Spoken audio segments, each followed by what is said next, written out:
कार्यालय पर, क्योंकि ये लोकसभा का चुनाव चल रहा है, चुनाव अंतिम चरण में है।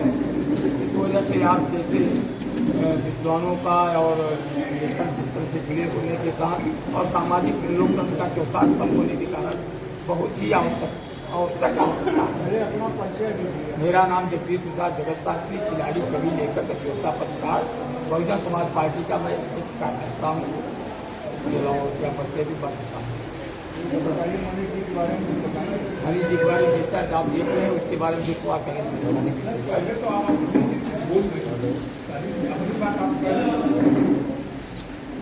मनीष जी के बारे में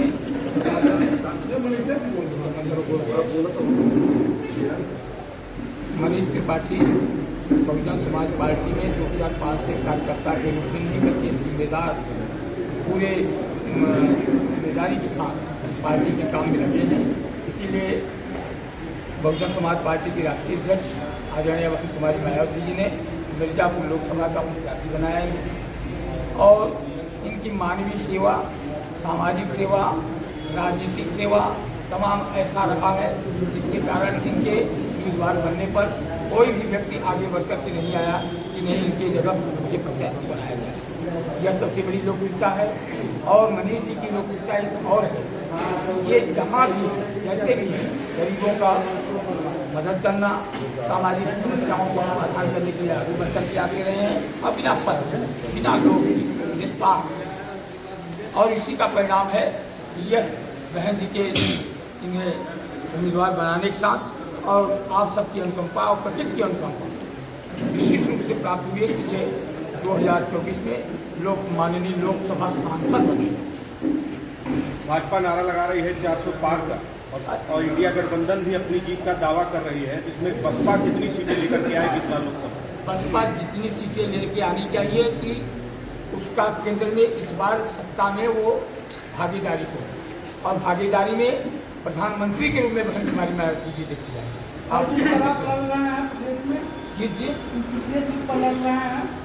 हम सीट पर लड़ रहे हैं, प्रदेश में लड़ रहे हैं पूरे सीट पर। आप गठबंधन देख ही रहे हैं, तमाम राजनीतिक परिस्थितियों का गठबंधन है और बहन जी ने सीधे जनता जनार्दन से महाम मतदाता से गठबंधन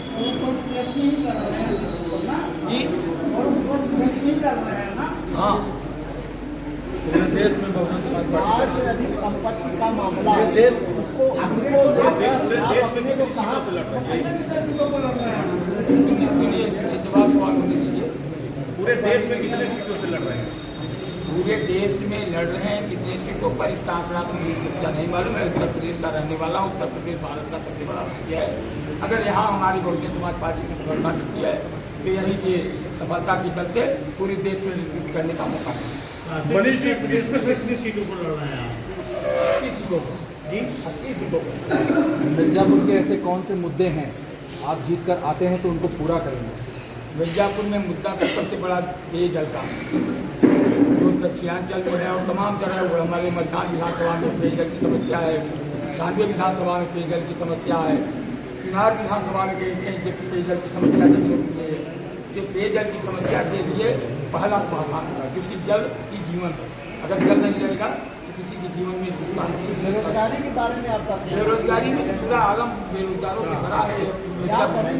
बेरोजगारी के लिए हम वाले सांसद का प्रयास होगा, सदन में आवाज उठाएंगे, हम उद्योग की स्थापना करेंगे और जो आए दिन नौकरियाँ जो पेपर लीक हो जा रहे हैं, शासन व्यवस्था बहन के उससे जरूरत रहेगी तो इसमें आपको भी पूरा लाभ मिलेगा। तीसरी बार हत्या की तैयारी है, इसमें 400+ का नारा अलग है। क्या कहिएगा? 5 विधानसभा क्षेत्र है, 5 में या तो बीजेपी है या उनके सहयोगी दल के विधायक है और आप आरोप लगा रहे हैं कि मिर्जापुर और न्यासी में अभी पेयजल की भारी समस्या है। क्या इस गंभीर और बड़े मुद्दे पर बीजेपी सरकार असफल रही है? एकदम से असफल रही है। मैं 5 विधानसभा, मैं मिर्जापुर का ही रहने वाला हूं और मिर्जापुर के 5 विधानसभा में मैं घूम रहा हूं। वहां न तो पानी की व्यवस्था है, न तो सड़क की व्यवस्था है, न तो बिजली की व्यवस्था है, न शिक्षा की व्यवस्था है और न स्वास्थ्य की व्यवस्था है। आप खुद हमारे पत्रकार बंधु सब हैं, सब जाकर के देख रहे हैं कि कहीं रोड नहीं है, चाहे 96 हो, चाहे मझवा हो, चाहे चुनार हो और चाहे लालगंज हो, चाहे हलिया हो। आप किसी भी क्षेत्र में जाइए, रोड की व्यवस्था इतनी है कि आप गाड़ी लेके जाइए, गर्भवती महिलाएं जो है जब जा रही हैं, मतलब क्या स्थिति है, बहुत सारी चीजें आपको नहीं बता सकता मैं, आप सब कुछ देख रहे हैं। और पानी यही लहुरियादर घाट के ऊपर, दमनगंज के घाटी पर पानी की व्यवस्था इतनी है कि आज तक अभी तक टैंकर नहीं चल रहे हैं वहाँ, क्योंकि 3 टैंकर चल रहा है। कई क्षेत्रों में, कुराउल में चले जाइए, तो चुनार के क्षेत्र में चले जाइए, जमालपुर के अंदर चले जाइए, मतलब हर जगह पानी की बहुत भी अव्यवस्था है। 2009 परिसीमन के बाद जब मिर्जापुर लोकसभा अलग से बना तो कुर्मी बहुल क्षेत्र माना गया। इसके बाद लगातार जो है कि स्थितियां बनती चली गई। क्या कहिएगा, 49% ओबीसी आबादी मिर्जापुर लोकसभा में है, आपको बहन मायावती जी ने किस उद्देश्य से मैदान में उतारा है, क्या उद्देश्य है आपका? बहन जी ने हमको सर्व समाज के आशीर्वाद के लिए मिर्जापुर में उतारा है, और मैं सर्व समाज के आशीर्वाद से मिर्जापुर में चुनाव लड़ रहा हूँ, और मुझे सारे सर्व समाज का आशीर्वाद मिल रहा है। और मिर्जापुर का मैं नेता नहीं हूँ, बेटा हूँ।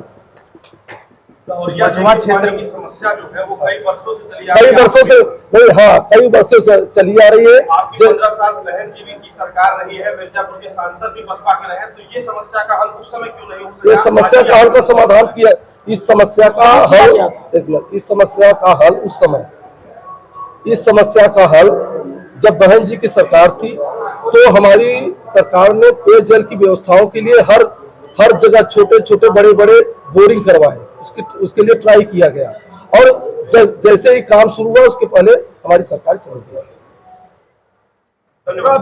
कभी बहुजन समाज पार्टी में, वर्तमान में समाजवादी पार्टी के जो सांसद प्रत्याशी हैं बहुजन समाज पार्टी में राजनीति करते थे, फिर बीजेपी में चले गए, भदोही से सांसद चुने गए, इसके बाद वहाँ टिकट कटा तो फिर से समाजवादी पार्टी में आए और यहाँ से प्रत्याशी घोषित हुए हैं। आप काफी समय से बहुजन समाज पार्टी में राजनीति करते आ रहे हैं, मजबूती थी जब रमेश बिंद यहाँ के बहुजन समाज पार्टी में राजनीति करते थे, अब समाजवादी पार्टी में है, तो कितना कमजोर है बहुजन समाज पार्टी मिर्जापुर में, और कितना मजबूत कर पाएंगे? ये तो सबसे बड़ी भूल है कि बहुजन समाज पार्टी कमजोर है। यहाँ बहुजन समाज पार्टी सबसे मजबूत है।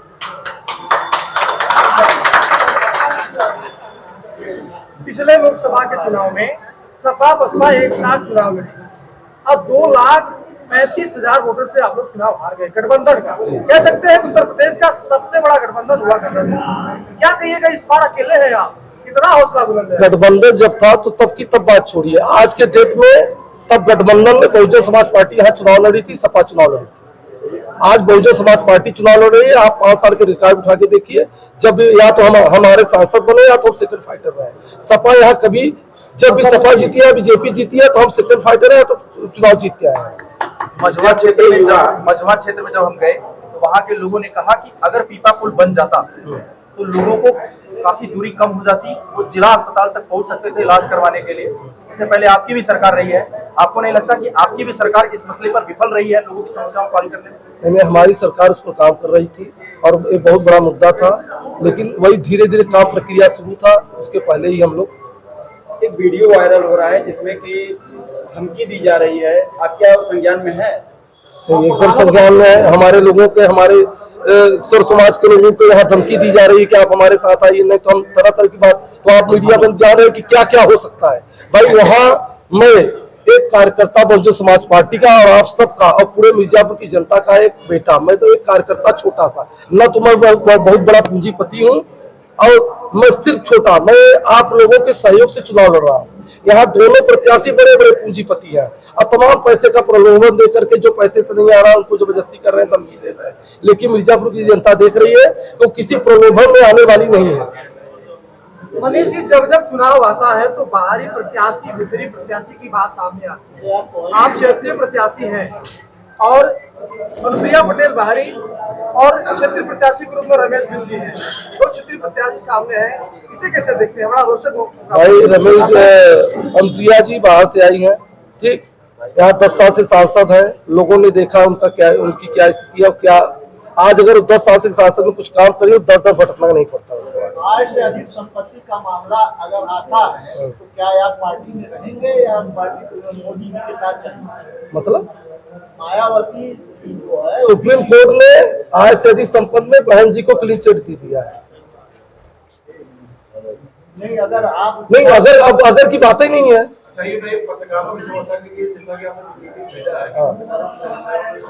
देखिए, अगर नहीं पत्रकारों के लिए मैं खुद देख रहा हूँ, मैं जहाँ जाता हूँ पत्रकार बंधु इस दोपहरी में 49% डिग्री घूम रहे हैं, मोटरसाइकिल से घूम रहे हैं, न उनके लिए कहीं कोई व्यवस्थाएं हैं कि कहीं व्यवस्था हो, पत्रकारों के लिए कोई हाल बनाओ, इसी लगी हो, तमाम व्यवस्थाएं हो, कुछ पानी की व्यवस्था हो। अगर हम आए, अगर हमको जनता ने चुना तो मैं पत्रकारों के लिए हर ब्लॉक स्तर पर एक कैंटीन और उनके रुकने के लिए आवास बनवाऊंगा।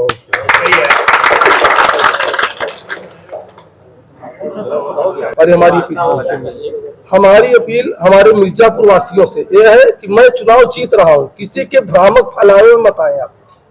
यहाँ लड़ाई हमारी किसी से नहीं है, न तो एनडीए से है और न पीडीए से है। यहाँ ये लड़ाई मिर्जापुर की जनता खुद लड़ रही है, तो दोनों लड़ाई से बाहर है। आप लोगों को घबराने की जरूरत नहीं, आप अपने बेटों को आशीर्वाद बनाए।